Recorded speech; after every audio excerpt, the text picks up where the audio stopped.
Jadi begitu, Nabi SAW banyak hadis Nabi yang ringkas, pendek, tetapi pengajarannya dalam. Nabi tak perlu nak cakap berhubung pusing kiri kanan, kias kanan, tak payah. Ad-dinu an-nasihat, agama itu nasihat. Semua faham kan? Faham kan?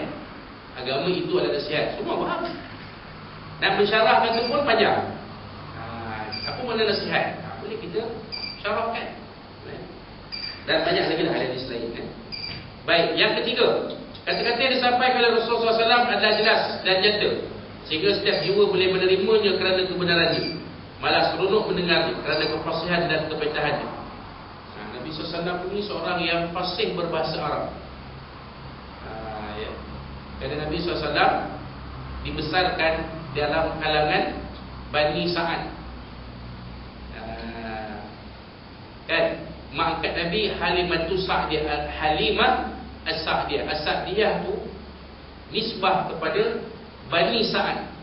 Halimah itu asal daripada satu kabilah Arab Badui, namanya Bani Sa'ad. Itu dia panggil Sa'diyah. Jadi Nabi SAW dibesarkan dalam kelompok Bani Sa'ad. Kalau kita pergi ke sebelah-sebelah Mekah umrah, kalau mutawif rezeki kita baik, mutawif kita akan bawa pergi ke perkampungan Bani Sa'ad, tempat Nabi SAW dibesarkan oleh mak angkat dia Halimah.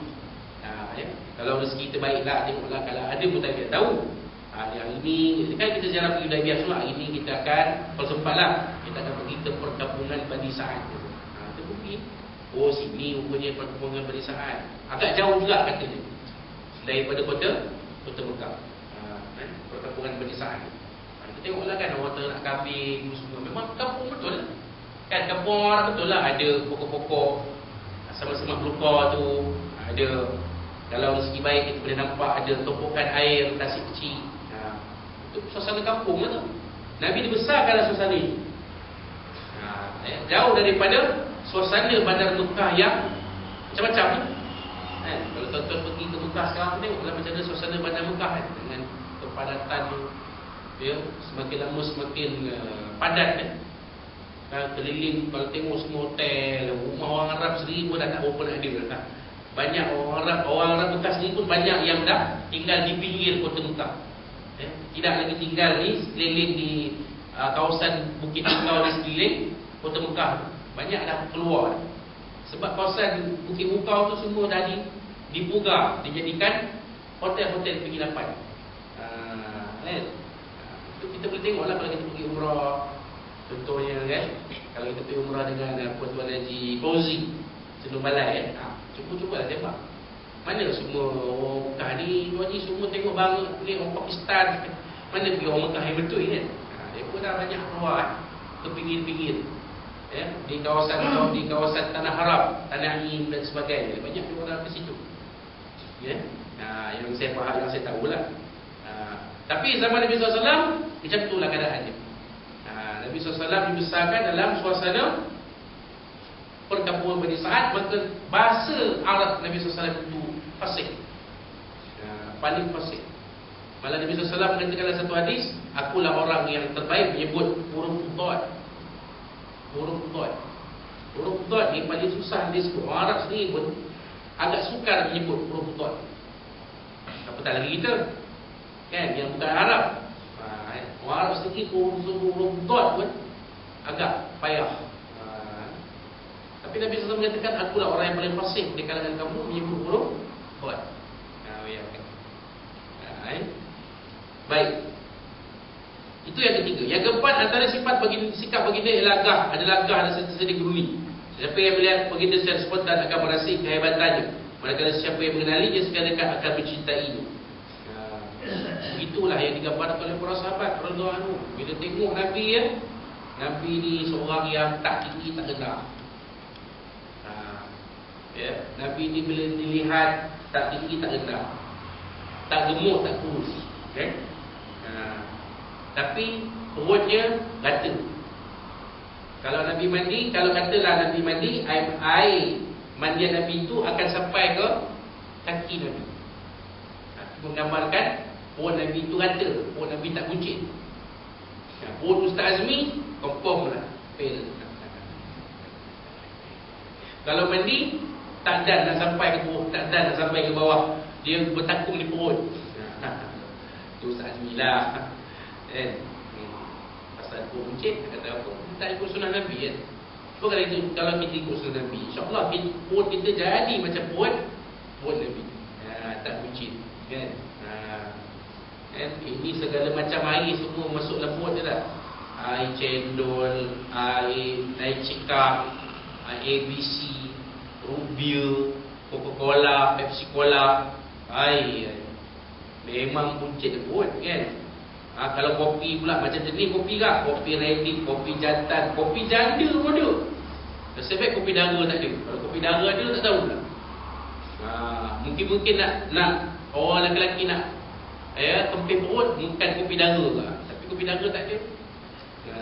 Tak tahu lah macam mana. Makan sembarang, macam-macam kan? Itulah dia. Baik. Kemudian siapa yang mengenali Nabi SAW, kata para Nabi akan mencintai Nabi. Kita ni kenal Nabi, kenal sifat Nabi, tapi tak pernah jumpa Nabi. Dalam pada itu pun Nabi kata kita ni saudara-saudara yang ditunggu oleh Nabi SAW di dalam syurga. Ikhwan, kata Nabi SAW. Para sahabat tanya, bukankah kami ni saudaramu ya Rasulullah? Kami ni berjuang bersama, mati-mati mempertahankan agama yang kamu bawa ni ya Rasulullah. Sampai ada yang syahid. Nabi SAW kata, tidak, kamu adalah sahabat-sahabatku, kata Nabi SAW. Tetapi aku menunggu saudara-saudaraku nanti di dalam syurga. Jadi para sahabat tanya, kalau bukan kami ni ya Rasulullah, saudaramu, siapakah saudaramu ni ya Rasulullah? Nabi SAW jawab, ikhwani, saudara-saudara aku ini adalah mereka yang menyintai aku, mengasihi aku, menyayangi aku, walaupun mereka sekali pun, sesaat pun tidak pernah melihat diriku. Nampak? Kita lah. Siapa lagi kalau bukan kita? Bayangkan, kita tak kenal, baca-baca kisah Nabi semua, kita kenal ke Nabi? Pernahkah kita jumpa Nabi? Tak pernah ke tuan? Ada kita jumpa Nabi? Dalam mimpi pun susah. Macam Ustaz Yub sebut di tapah baru ni kan. Dalam mimpi-mimpi nak jumpa Nabi dalam mimpi pun belum tentu kita tuan. Takkan kita baca Nabi ni kalau dia senyum macam mana, kalau dia bercakap macam mana, kalau dia ketawa macam mana, Nabi ni kalau makan macam mana, minum macam mana. Allah, tengok tahu macam tu je, tapi tak pernah tengok. Nak imagine macam mana, tak pernah tengok jasad rupa Nabi SAW.